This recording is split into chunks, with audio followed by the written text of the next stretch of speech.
Hello, my name is Mike Corrali, and this is the Introduction to International Relations class online. Welcome. I'm very excited to once again be offering this course, and I'm doubly pleased to be able to do so this time online. This is a very exciting and challenging time in the study of international relations. The advent of globalization, the impact of international political economy, global-wide challenges such as climate change and international security and COVID-19 bring us together today in a way that perhaps we've never really been drawn before.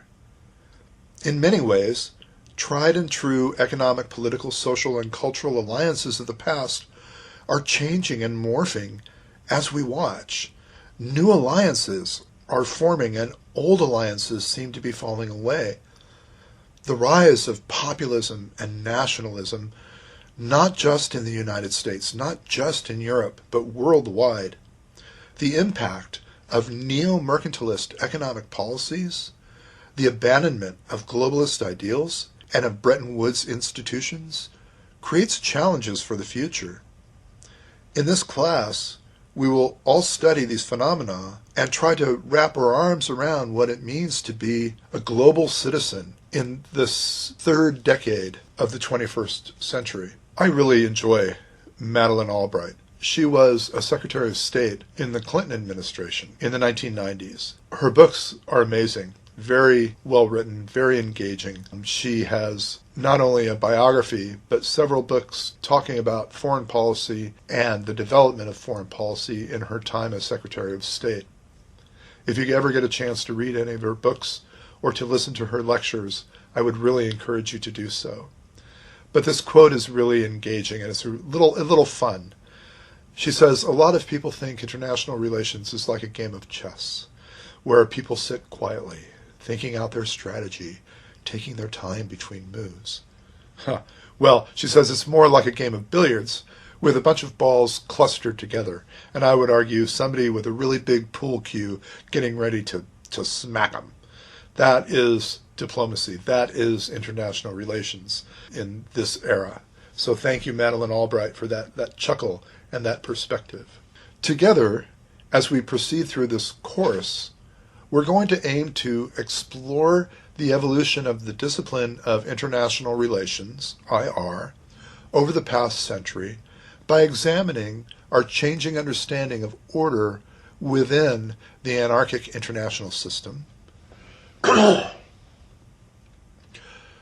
We are going to consider the impact of major historical events on the evolution of IR, including the ongoing impact of globalization.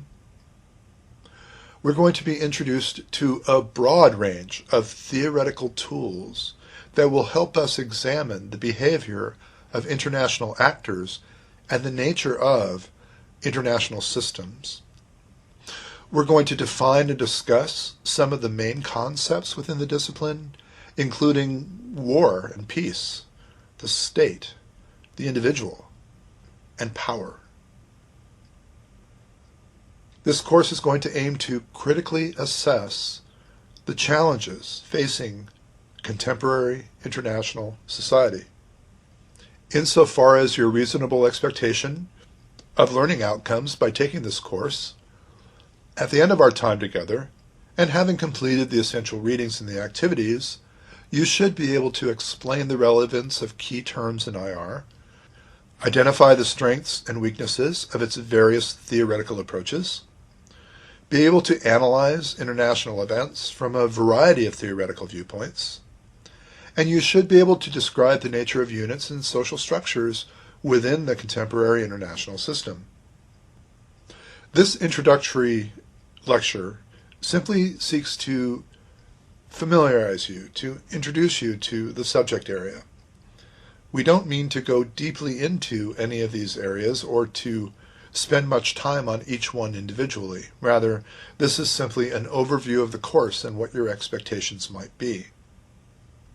To that end, in this next segment, Introduction to the Subject Area, I'm going to be throwing out a lot of terms that you may not be familiar with, which leads me to an observation and perhaps a little bit of advice. Our book for this class is The Essentials of International Relations, the 8th edition, by Karen A. Minkst. A good strategy is to do the reading in the textbook before you listen to the lecture. This allows you, the student, an opportunity to become familiar with key concepts and key ideas that you may not yet have much familiarity with. As I go into this introduction of the subject area, it dawned on me in writing this that I'm throwing out terms that you may not be familiar with yet. Well, in order to achieve your familiarity, I really encourage you to read Chapter 1 in our textbook and then listen to this lecture. So I'm presuming that you are going to know what these terms mean and won't spend a lot of time identifying the terms or defining the terms because they're identified and defined in your textbook. I want to use the textbook, if I may, as a springboard, a jumping off place. You'll have the key elements, the key terms, the key ideas under your belt. Now let's go and develop that. Let's go and create a new understanding of international relations beyond what the textbook can also teach us. You with me? Great. Okay, so our introduction then to the subject area, I'm proposing that we ask 5 questions. What exactly is international relations? What distinguishes it from, let's say, history or law, or from economics or political science? When did IR emerge as an academic subject? How has IR changed over time? And perhaps the most interesting question, what does IR contribute to the sum of human knowledge? What are we contributing? What are we learning? What are we going to bring forward with us into the future by examining this course of study? Well, let's tackle our first question first. What exactly is international relations? In this lecture and in several lectures, I'm going to turn to experts in the field. I think citing other people's work is very important ethically and morally, to avoid plagiarism or to avoid using words or ideas that aren't your own.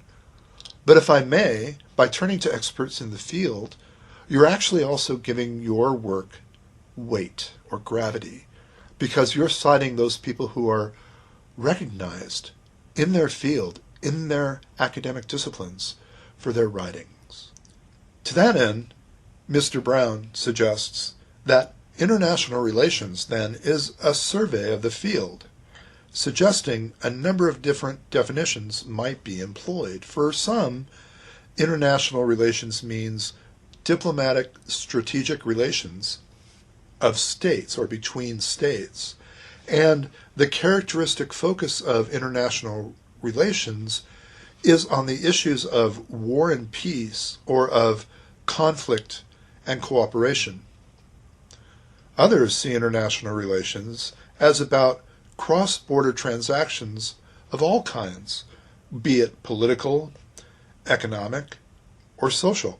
And IR is as likely to study trade negotiations as the operation of non-state institutions such as Amnesty International as it is conventional peace talks or the workings of, let's say, the United Nations.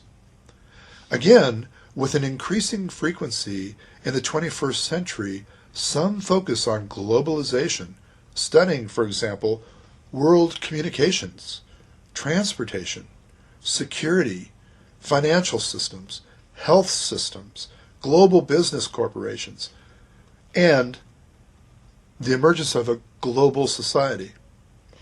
These conceptions obviously bear some familial resemblances, but nonetheless, each has quite distinct features. Which definition we adopt will have real consequences for the rest of our studies, and thus will be more than simply a matter of convenience. The reason definitions matter in this way is because international relations do not have some kind of essential existence in the real world of the sort that could define an academic discipline. Instead, there was a continual interplay between the real world and the world of academia. We'll touch on this at the end of today's remarks when we talk about point 4. This academic world, then, is of course shaped by the real world. But it is not simply a one-way relationship. How we understand and interpret the world is partly dependent on how we define the world we're trying to understand and interpret. Since it's always likely to be the case that any definition we adopt will be controversial, this presents a problem that cannot be glossed over. Some of the difficulties we as a class are going to face are shared by the social sciences as a whole, while some are really specific to the study of international relations.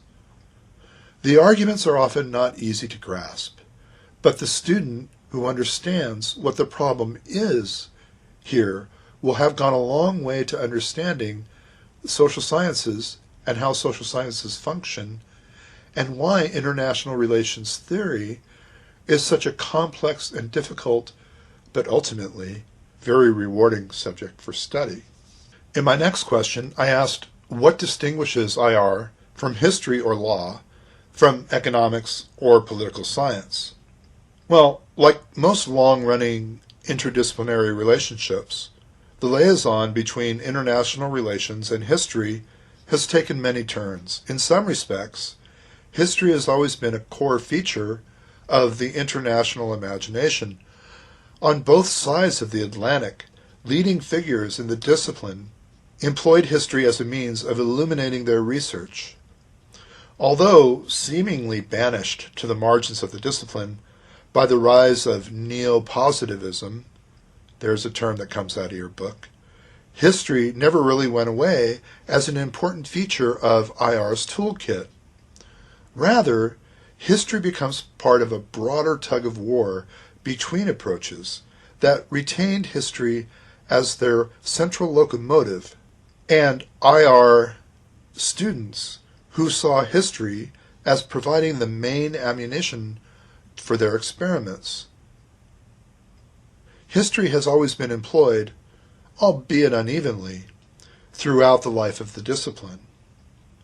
However, there is a tension that remains untouched in the relationship between history and IR, one which is long-standing and which appears with regularity, even in these texts that explicitly bestride the IR history frontier.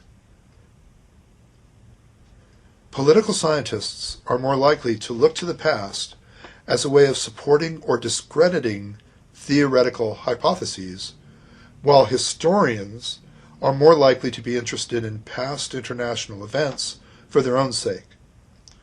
Although political scientists might turn to the distant past, the study of deep history is relevant to their research objectives only insofar as it enables them to generate, test, or refine a theory. By contrast, for the historian, the goal of theory building and testing is secondary. The past interests for itself. We're also going to talk in a few slides about the difference between history and historiography. Later in our studies, we're going to make a distinction between political science and history in that political scientists are not historians, nor should they be.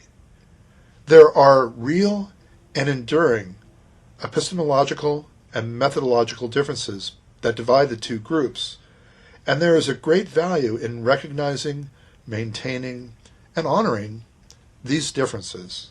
The next section of our second question asks to distinguish IR from law.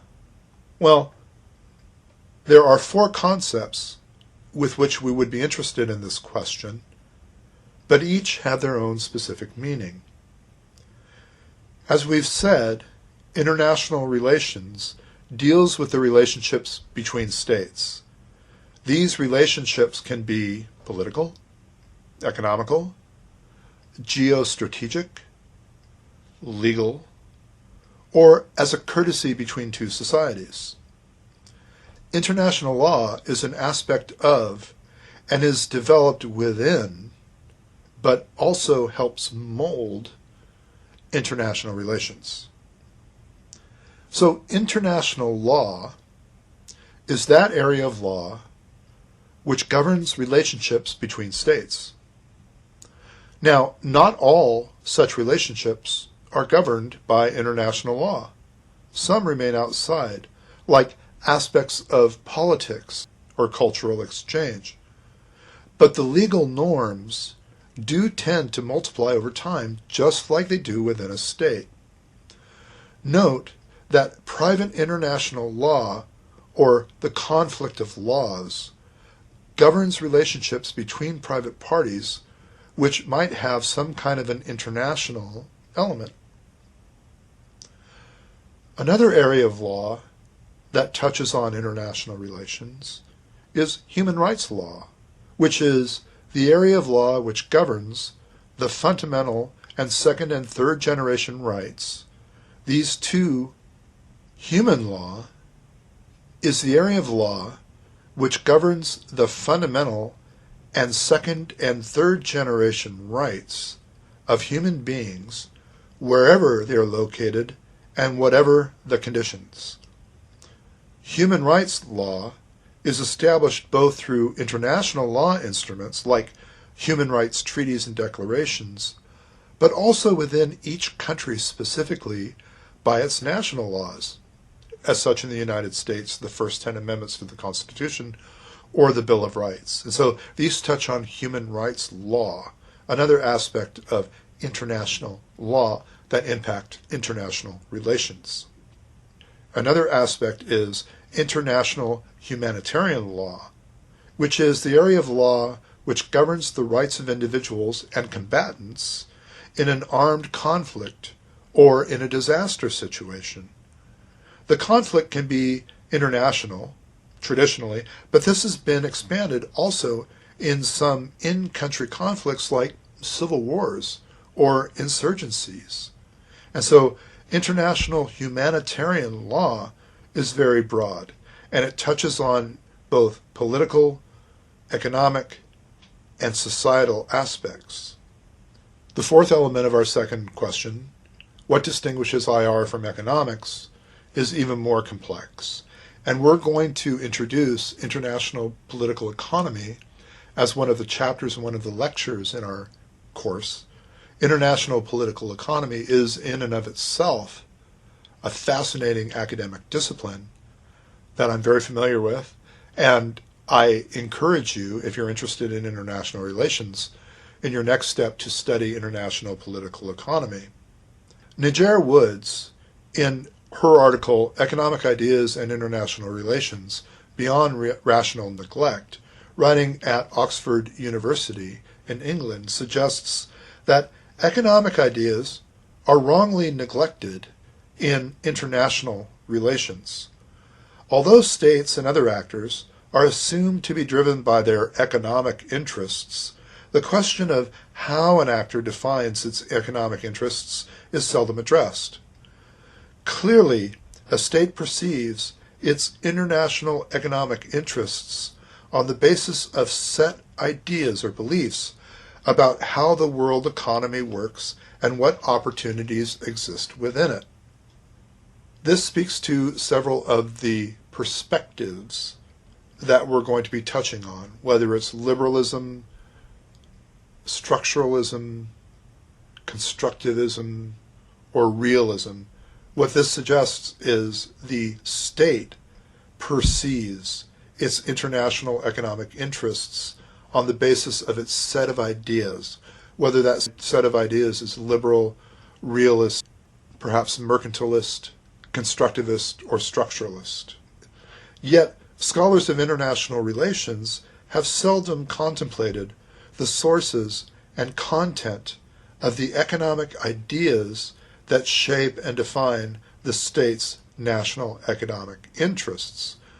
Modern international political economy is dominated by rationalist accounts of policymaking which neglects ideas and focuses on interests in their explanations of states' conduct. Left unanswered by the rationalists are questions of which economic theories and beliefs are most likely to shape the definition of interests in international relations, and why and how it is that particular sets of ideas prevail in the international arena. It is not helpful to be told that an actor's economic interests will be defined by those ideas that best embody that actor's interests. Like a Ferris wheel at a fair, the interest-based analysis takes you on a ride which gives you a good view of the fair and a predictable trajectory, but in the end leaves you on the ground back where you started. What is then the distinguishing characteristic between international relations and economics? Good question. We're going to delve into that more deeply. And finally, since this is being offered as a political science class, you might ask yourself, what is the distinguishing characteristics then between international relations and political scientists? Aren't they one and the same? Am I not in a political science class learning about international relations? Indeed, that's a good question. Both political science and international relations are social sciences that encompass political systems and philosophies that have a direct and indirect impact on how society functions. The surface level difference between political science and international relations tends to be the focus of each field. Political science entails the collection and analysis of data to examine political theories, such as reviewing voter data to understand patterns and political trends, whereas the discipline of international relations typically focuses on understanding the nature of global political relationships, especially with regards to those in the private sector and in academia. So, political scientists use information gathered through surveys and other sources to examine various systems and ideologies, from identifying shifts within a political party to evaluating the ramifications of policies and laws on government, on business, and on people. These data points can help political scientists forecast trends in politics, society, and in the economy. In some cases, political scientists can use historical data to further shape these forecasts. And as I'm going to suggest, on the next slide I believe, are the fundamental approaches in this class that are going to include aspects of studying history, of studying law, of studying economics, and of studying political science. We're going to be looking at historiographic approaches, levels of analysis approaches. We're going to be looking at philosophic and theoretical perspectives. And finally, we are going to be using scientific approaches as are held in political science, such as behavioralism, normative theory, and finally, econometrics. So hold that thought. Our next question asks, when did IR emerge as an academic subject? This is a great question, because really it helps define what IR is. If we're saying IR is an academic subject, then what are the elements of that subject, and how can we see those being taught or being researched in an academic environment? This would frame our question. To answer this question, I turn to a marvelous book, A History of International Relations Theory by Torbjørn Knudsen. In his chapter 1, in his introduction, where he asks the nature of international theory, he also asks, when did scholars and statesmen begin to study sovereign states and speculate about the nature of their interaction? It is useful to distinguish between the two phases of development in international relations theory. The first phase involves the emergence of the basic concepts of its discourse. This phase largely coincides with the long 16th century.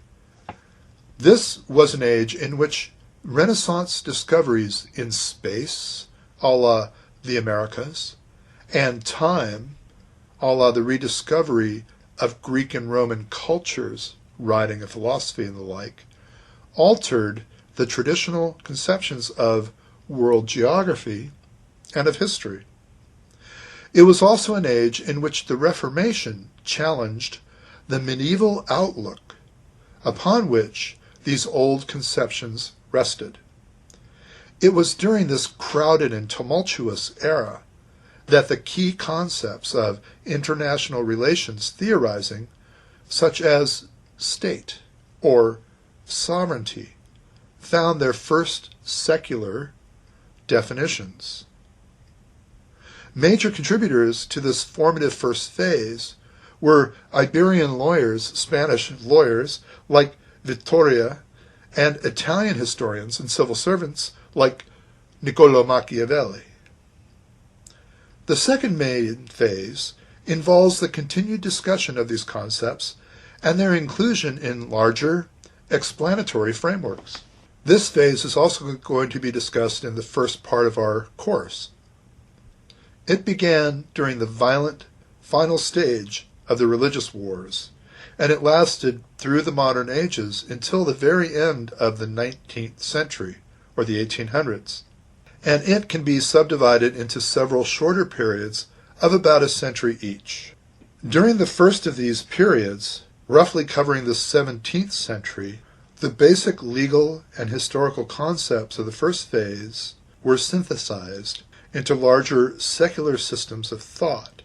Not only was it at that point that we provided a decisive clarification of the key concept of sovereignty, we also initiated a discussion of the interaction between sovereign actors. The characteristic feature of such interaction is that no supreme authority exists above the participating princes or the kings. Thus, no legal agent can intervene to arbitrate in a contest between them. Thomas Hobbes was another great synthesizer. He was not the first theorist to apply the concept or the idea of a social contract to describe relations between princes. However, he was the first to use the related concept of a pre-contractual state of nature as an analogy to interstate relations. This analogy was a decisive conceptual innovation, and it has since dominated discussions of international relations. Some social theorists, like Spinoza, agreed with Hobbes' depiction of the interstate interaction. They elaborated on the pessimistic image of international politics. These basic visions of interstate interaction were largely maintained in subsequent centuries. However, they were restated in various contexts and colored by the intellectual outlook of different epochs.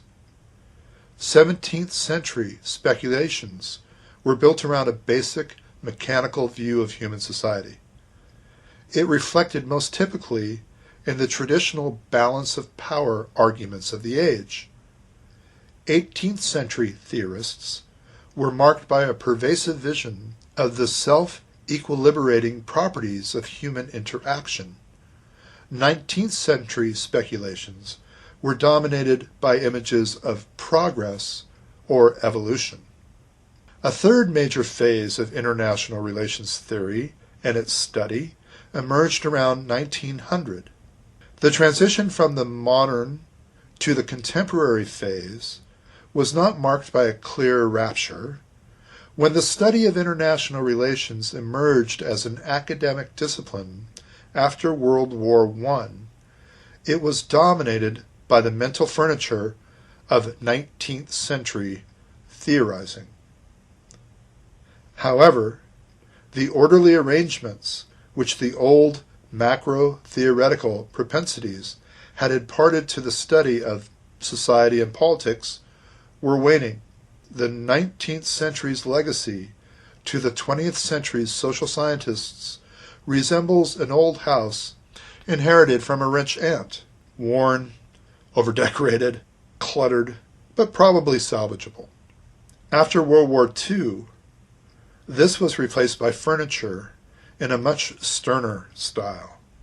The 1950s and the 1960s were dominated by a pseudo-realist perspective tempered by 19th century notions of modernization and development.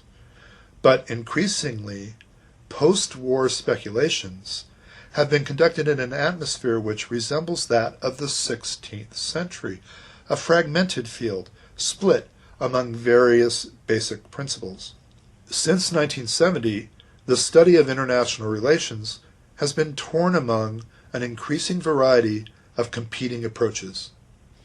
During the 1980s, and especially after the Cold War, the discipline has grown more fractured and fragmented than ever. So, international relations theory seeks to explain why international events occur the way they do. Most theories speculate about the relations between sovereign states. Their intention is to understand patterns of political interaction between states. Some of them want to go further. They want to tease from these patterns of interaction general principles, like laws or law-like statements, by means of which they can explain past events and predict events in the future. Our next question then suggests that if IR as an academic subject actually reaches back to 1600, then how has it changed over time? How have we gotten from 1600 to the third decade of the 21st century in understanding international relations? In a marvelous working paper by X.J. Hertzi, presented at the ISA meetings in Vienna, we suggest that there are observations about the nature of inquiry into international relations that is basically fundamental, if not an often hidden, dimension of international theory. In this we see that there is a problem of change. We do not even have a beginning consensus on what constitutes change or transformation in international relations, or for that matter, in political life. Currently, the field of the study of international relations is in the throes of major theoretical reorganization, precisely because change, whether in speed, in organizational types, or processes, seems to be ubiquitous in the contemporary world.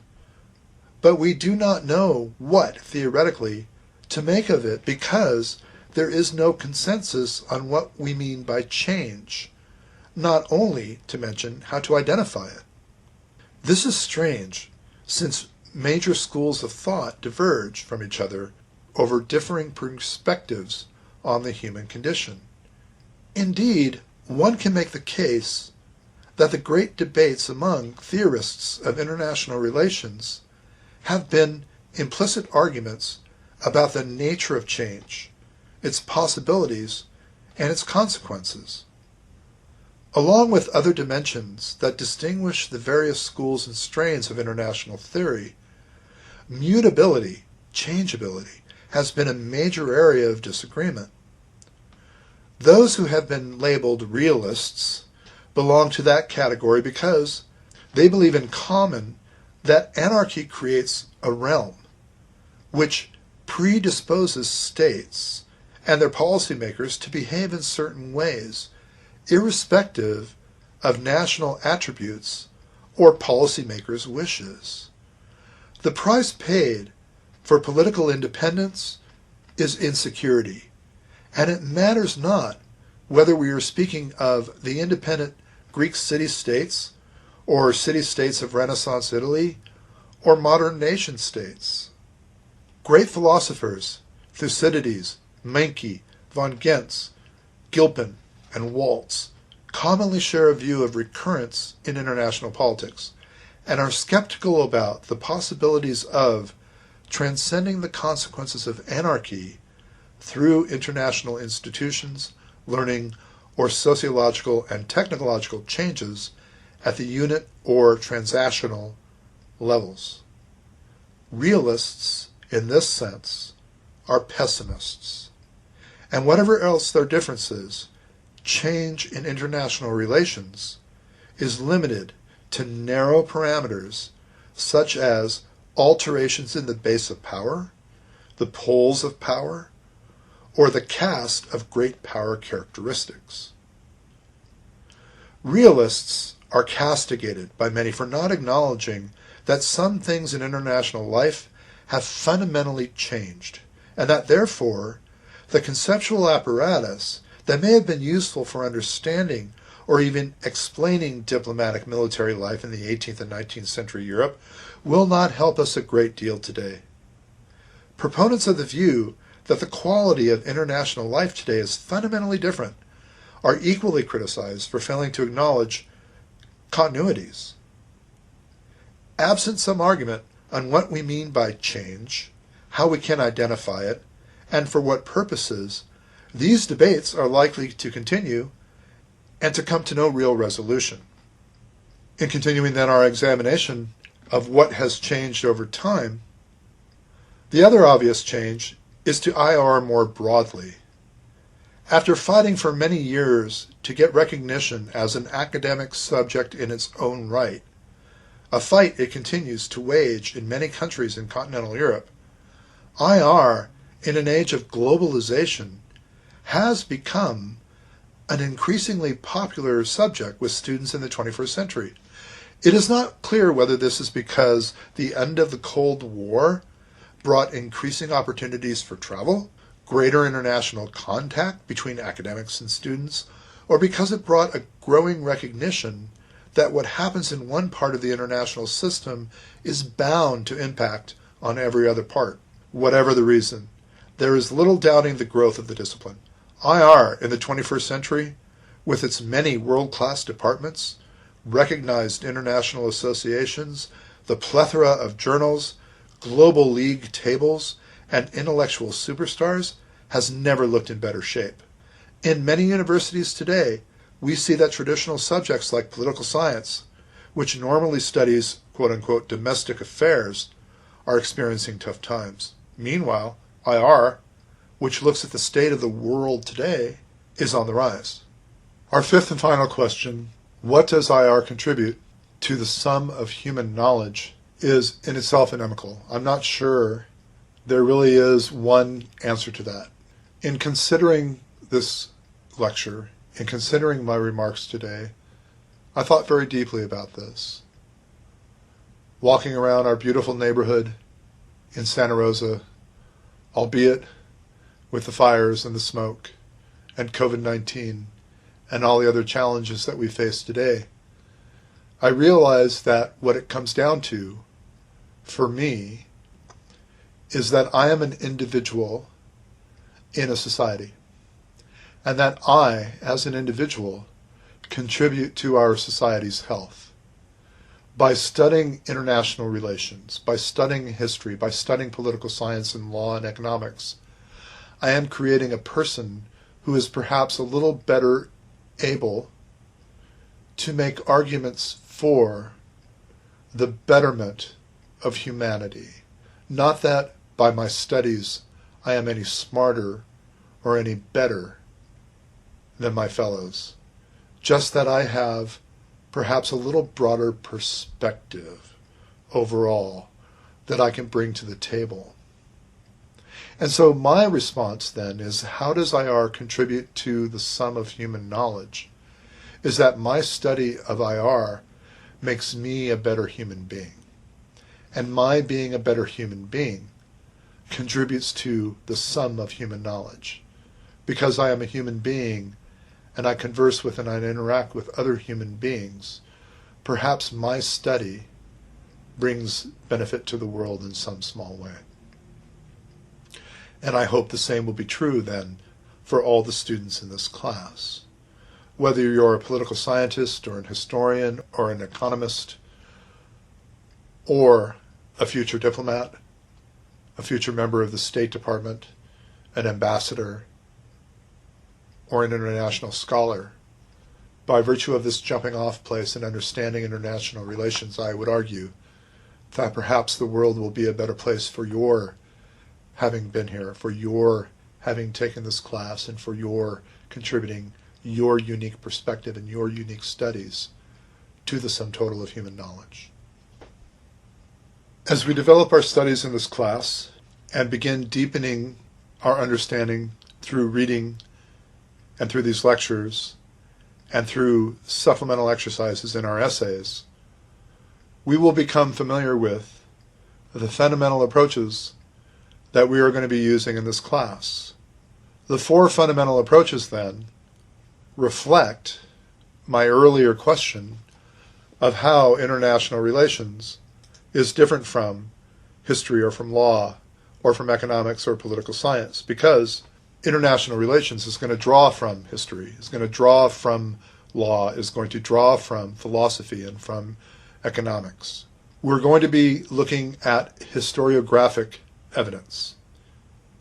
As I'm going to suggest in a moment, there is a difference between history and historiography. We are going to be looking at levels of analysis that are addressed in your book that include the global, the interstate, the societal, and the individual. We are going to be using philosophical and theoretical perspectives, including liberalism, realism, structuralism, and constructivism. We are going to be using scientific methods, such as behavioralism, normative theory, and econometrics. So our first question then is, what is historiography? Arthur Schlesinger, Jr., a marvelous author, historian, and advisor to several U.S. presidents, has written that historiography is the study of how history is written and how our historical understanding changes over time. Historiography considers the approaches used by historians and seeks to understand how and why they've used those theories and interpretations. We remember that history is evolving.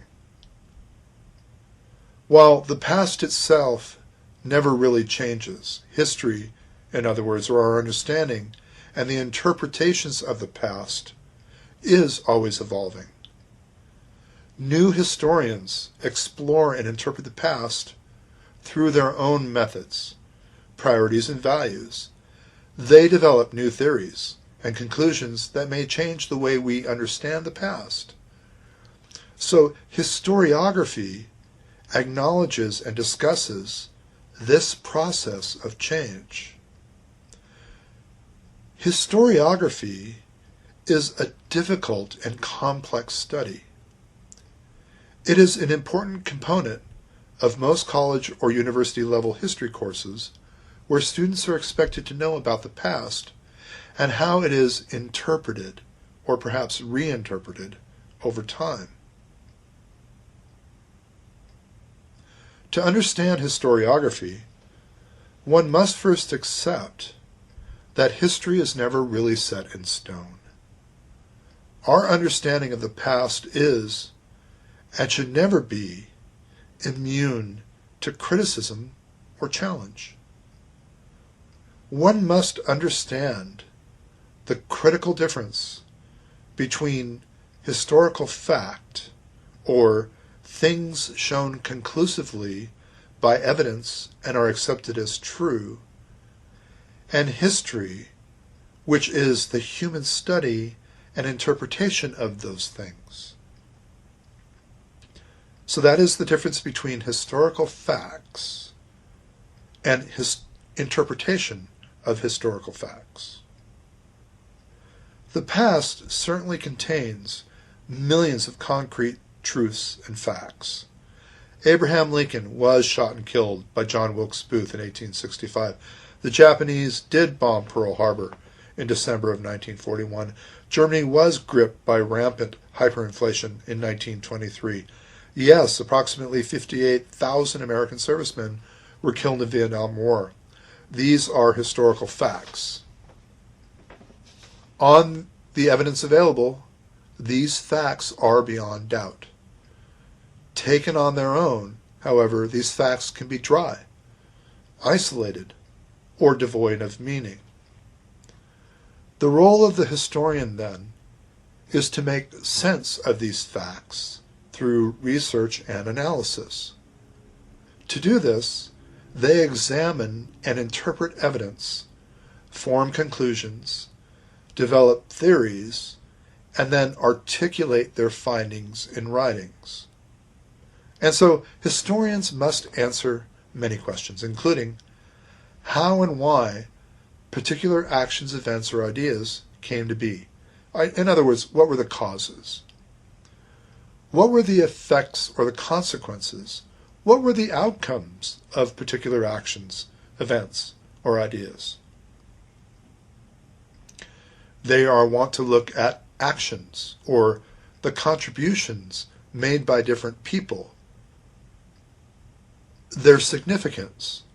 What was the relative importance or impact of different people, groups, and ideas? Was there change or was there continuity? What things altered and what things stayed the same over a period of time? Unlike the physical sciences, history often churns out different answers to the same question.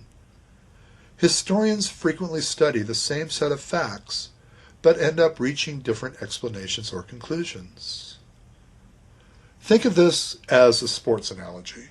Think of a significant historical event as being like a major sporting fixture, such as an important football match, watched by thousands of people. Football games have factual outcomes, scoring charts, a final score, team and player statistics, player injuries, and so forth. Those are the historical facts of the football game. Explaining these outcomes, however, can be a very subjective process. Witness to a football game might attribute its outcome to different factors: team selections, the performance of individual players, any fitness or injuries. How about umpiring decisions, weather, ground conditions, home ground advantage, coaching tactics, and so forth? There may be some consensus about these cases, but there's never going to be total agreement. In some respects, then, historians are like sports journalists. They explain the outcome after the fact, relying on evidence, but also using their own judgment and interpretations. These interpretations can vary markedly, to the point where the conclusions of one historian may directly contradict the conclusions of another.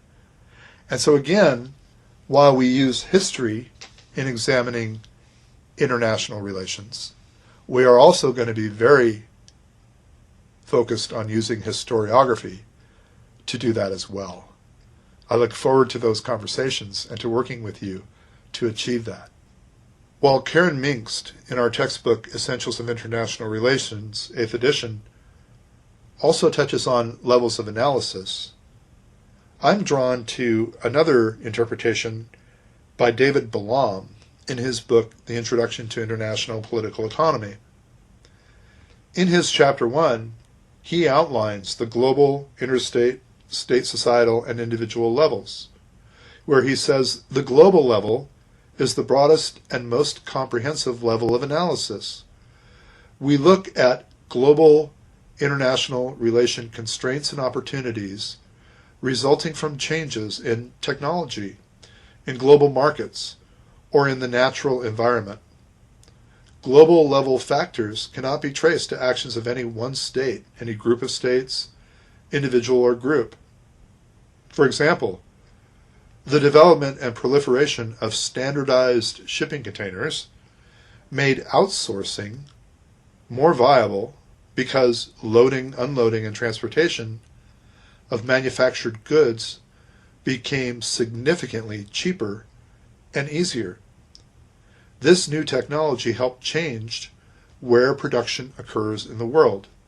So again, at the global level, this instance, this new shipping container, improved the technology available, allowing greater trade, less expensively, regardless of the exporting country, the importing country, the state, or the individual.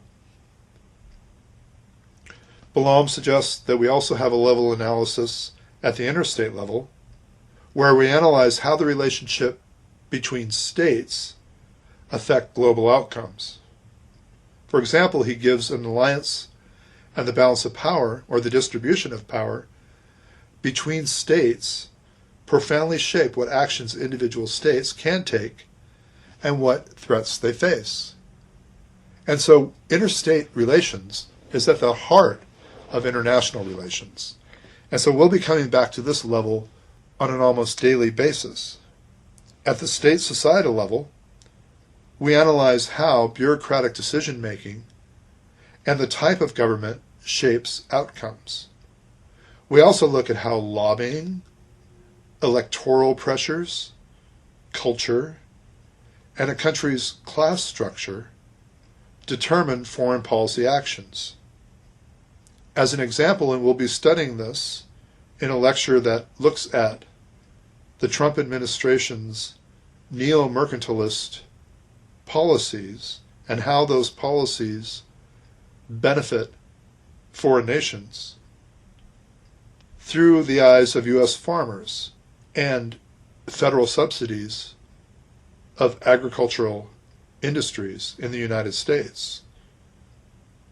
Bolam points out that U.S. farmers have considerable political power, despite being relatively few in number, because each state gets 2 senators, magnifying the influence of less populated agricultural states.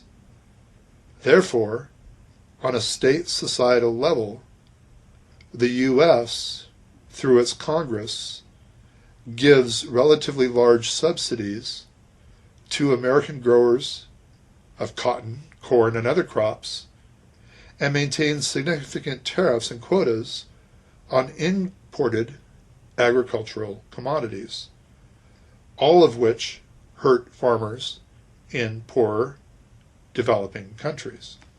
The final level of analysis suggests that at the individual level, we look at what individual policymakers do to cause or influence events.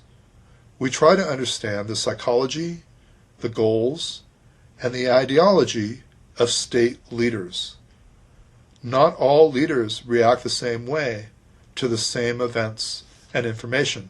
So I'm thinking of Francis Macron, or Germany's Chancellor Merkel, or President Trump, Russian President Putin, Canadian Premier Trudeau. How these individuals, then, shape the policy directions of their countries, and how on the individual level, then, as a level of analysis, we're able to understand more clearly the interrelationship between states, and thus an understanding of international relations. Another fundamental approach in this class is going to be the philosophical or theoretical. This is going to be evidenced in identifying classic liberalism, realism or neo-mercantilism, structuralism, or constructivism. In addition to teaching international relations, I also teach international political economy, American government, comparative government, and comparative ideologies and modern ideologies. While perhaps I'm showing my cards, I love political philosophy. It is my go-to. It is what I read for fun. And so I'm afraid to say that we are going to be doing a lot of political philosophy in this class, because it's going to inform, as a fundamental approach, as a fundamental level of analysis, our understanding of international relations. And so, what is philosophy? Well, quite literally, the term philosophy means love of wisdom.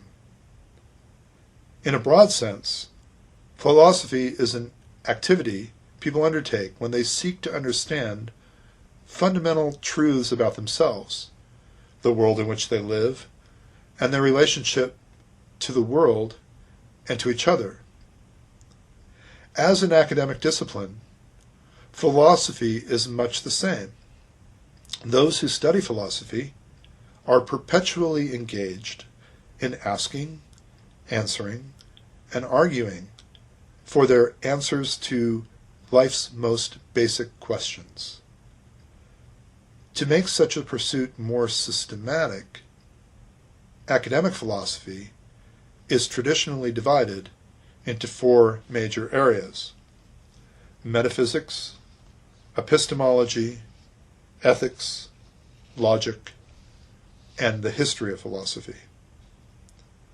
Metaphysics, at its core, is the study of the nature of reality, of what exists in the world, what it's like, how it's ordered. In metaphysics, philosophers wrestle with such questions as, what is truth? What is it for one event to cause another? Do people really have free will? Do people have minds? What is a mind? And if so, how is it related to the body? These are metaphysical, philosophic questions. The second would be epistemology. Epistemology is the study of knowledge. It's primarily concerned with what we can know about the world and how we can know it. Typical questions found in epistemology are, what is knowledge? Do we know anything at all? How do we know what we know? And can we be justified in claiming that we know something? Epistemology. Another aspect of philosophy is ethics, which is often concerned with what we ought to do and what it would be best to do. In struggling with this issue, larger questions about what is good and what is right arise. So, the ethicist attempts to answer such questions as, what is good? What makes actions or people good? What is right? What makes actions right? Is morality objective or subjective? Heck, how should I treat others? That would be an ethical, philosophical question. Another element of philosophy is logic. Another important aspect of the study of philosophy is the arguments or reason given for people's answers to these questions. To this end, philosophers employ logic to study the nature and structure of arguments. Logicians ask such questions as, then, what constitutes good or bad reasoning? How do we determine whether a given piece of reasoning is in and of itself good or bad? And finally, we have the actual history of philosophy, or the study of philosophy. The study of philosophy involves not only forming one's answer to such questions, but also seeking to understand the way in which people have answered such questions in the past. So a significant part of philosophy is its history, a history of answers and arguments about these very questions. In studying the history of philosophy, one explores the ideas of such historical figures as Plato, Locke, Marx, Aristotle, Hume, Mills, Aquinas, Kant, Descartes, Nietzsche, and Sartre. So, what often motivates the study of philosophy is not merely the answers or arguments themselves, but whether or not the arguments are good and the answers are true. Moreover, many of the questions and issues in the various areas of philosophy overlap, and in some cases even converge. Thus, philosophical questions arise in almost every discipline. This is why the study of philosophy is encompassed in our study of international relations. Finally, we'll look at scientific approaches, behavioralism, normative theory, and econometrics. So again, as we continue into our course, we're going to be asking the question, how do academia and the real world diverge? In other words, what is the point for argument? Now, the point for argument is kind of a fun and interesting story. And it comes from a Virginia Quarterly Review article by a gentleman by the name of Louis J. Hale, titled On Teaching International Relations. Go figure. He says, anyone who has experienced international relations in a foreign office on the one hand, and has taught in the universities on the other, knows that they are not the same thing. The difference, which is fundamental, may be taken to a point of departure for the construction of the whole philosophy of what is international relations. The immediate presumption, especially in an empirical society like our own, is that the difference ought not to exist.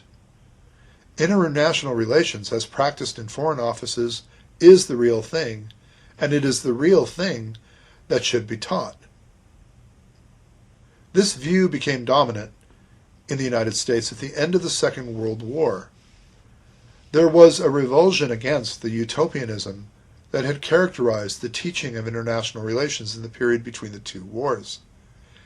In that period, professors of international relations had commonly been preachers and prophets, preaching international law, prophesizing the collapse of civilization unless international law and international organizations were made to prevail. They drew attention to the world as it should be, and in doing so they often drew attention away from the world as it was. It is true that the teaching of diplomatic history inevitably exemplified the power politics practiced in the foreign offices, but then they were generally represented as the practice of narrow and cynical men. The idealistic basis deepened whatever gulf already existed between the men in the universities and those in the foreign office. Accustomed as they were to public misunderstanding, the foreign office men were able to accept their bad repute among the intellectuals with indifference or with the disdain that they have always felt for their unworldly critics. This author suggests that while he was in government, several of his colleagues and he attended a lecture in which a high official of the State Department undertook to explain how policy was made in it. Here was the practitioner in the role of teacher. In his hand was a pointer, and on the wall behind him was an organization chart of the department, showing the usual pyramid, the office of the Secretary of State at the top, the various divisions and subdivisions ramifying downward, becoming more specialized until at the very bottom one ended up with the country desks and offices responsible for the narrowest functional specialties. The procedures of the department, they were told, all fell into one or the other two categories: policy making or policy implementation. Policy making was centralized. Policy implementation was decentralized. Policy was made at the top by the secretary and his advisors, and then communicated downward through the department. Implementation was initiated at the lowest level and carried upward for clearance. Now, remembering that this guy actually worked at the State Department, he suggests that the lecture was so persuasive that only afterward, when its spell had begun to wear off, did it come to his mind that, in point of fact, the department didn't function that way at all. The practitioners turned teacher had also turned utopian for the occasion. What he had taught them was not the reality, but the model. So then, what was the reality? Well, this is the funny story. So, sometime in November of 1948, a routine message from the president's speech-writing assistant in the White House had requested the Department of State to send over in due course any proposals it had for the contents of that president's inaugural address that he was to deliver in January. Following the established procedures in this matter, the director of the Office of Public Affairs of the Department of State called a meeting of the interested divisions, and the deputy director, with a pat on his knee, took down the various proposals put forward at the meeting as they were accepted. The first proposal advanced and accepted was a statement of support for the United Nations. Check, it sounds good. Second was an assurance that the European Recovery Program, the Marshall Plan, would be continued. Yeah, great, sounds good. Third, the announcement of an intention to organize a common defense among free nations of the Atlantic era, a la NATO. Perfect, done. Any more? Well, there was a pause while everyone searched their mind. The deputy director, recalling an earlier conversation, ended the pause by asking, "How about technical assistance for undeveloped countries?" "Well, that's a good idea," said the Director of Public Affairs. "Put it down, Ben, put it down." And so this was point 4, right, of the 4 points for the president to include in his inaugural address. Well, the 4 points ran up through the chain and were proposed for inclusion in the president's address. When it got to the White House, point 4 was questioned. Any responsible officer was bound to ask, what does this mean? What thought and what analysis had entered into the proposal of a program for giving technical assistance to countries all over the world? What countries specifically? What kinds of technical assistance specifically? On what scale? How much would it cost? How long would it last? At least until these rough questions were answered, the program was dropped off the list. It was just too open-ended. A few days later, the Director of Public Affairs received a phone call from the presidential assistants, who complained that while the 3 points were okay in themselves, they were pretty much boilerplate. In other words, there wasn't a lot of sparkle to them. He suggested that the president would like to see something a little more sparkly, something a little more interesting. Well, it was at this juncture, without proper time for reflection, that the Director of Public Affairs found himself standing on the shore of his own Rubicon. He took a deep breath, and he crossed it. There had been a 4th point, he said, but it had been thrown out.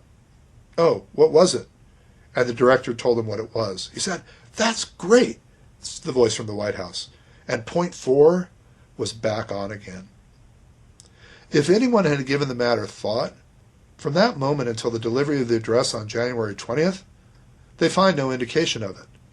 Point 4 was a public relations gimmick, thrown in by a professional speechwriter to give the speech more life, more pizzazz.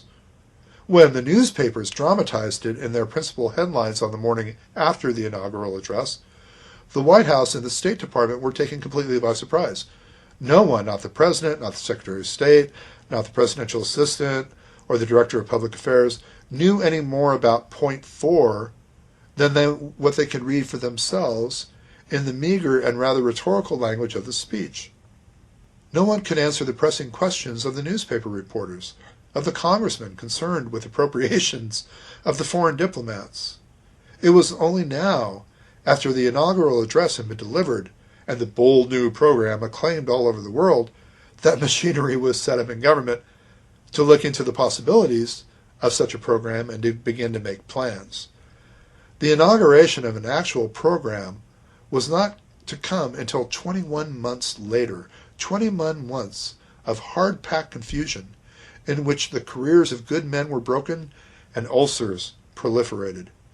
These 2 examples, the lecture on policy making in the department and the actual making of point 4 policy, exemplify the contrast between teaching and practice.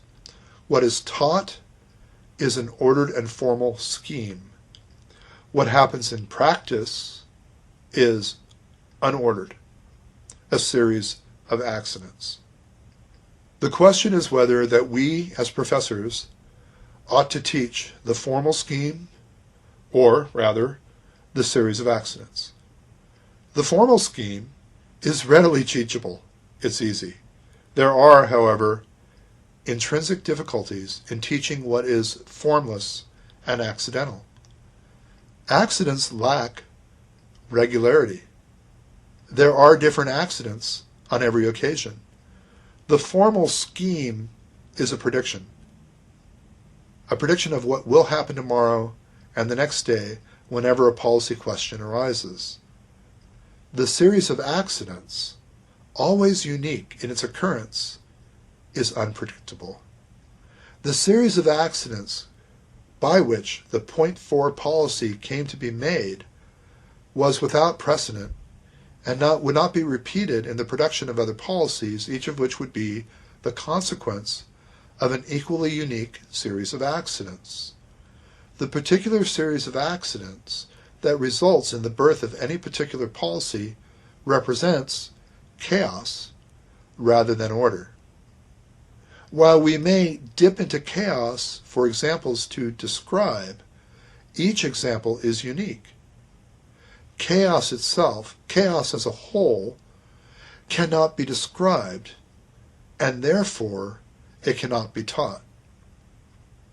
So, in looking at academia and real-world divergence, in this example of the Point 4, I think the best way to meld the theoretical, academic international relations and the real-world, messy, accidental, chaotic international relations is through these four mechanisms: historiographic, philosophic, theoretical, and econometrics.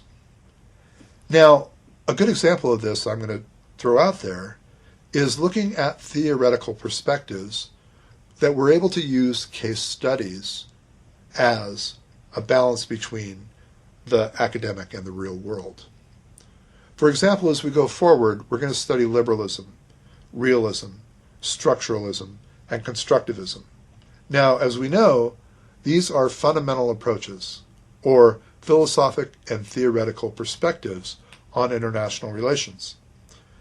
What I'm going to do in these lectures is to introduce liberalism and then introduce a case study where we can look at the theoretical, academic perspective, and then in a real-world way, look at how it represents. And so when looking at liberalism, I'm going to bring in Japan and Germany as case studies to give evidence of what liberalism looks like when the rubber meets the road. We are going to look at realism. I alluded to this before, especially mercantilism and neo-mercantilism. And in this, we are going to examine the United States and President Trump's mercantilist policy in his trade war with China in 2019. We are going to look at structuralism, and through that we're going to look at France. We're going to look at constructivism with the United Kingdom, and especially the United Kingdom's coming out of the European Union through Brexit. We will be looking at econometrics throughout. We are going to be looking at gross national product, GNP. We will be looking at PPP. We will be looking at INRs. We will be looking at many of the econometrics that economists use. Anyone who has taken any of my other classes will be very familiar with my use of a device called the seminar question. In my mind, a seminar question is the sum total of any textbook reading, any supplemental reading, lecture, and other information that all come to a head, all come to a culmination in answering one question.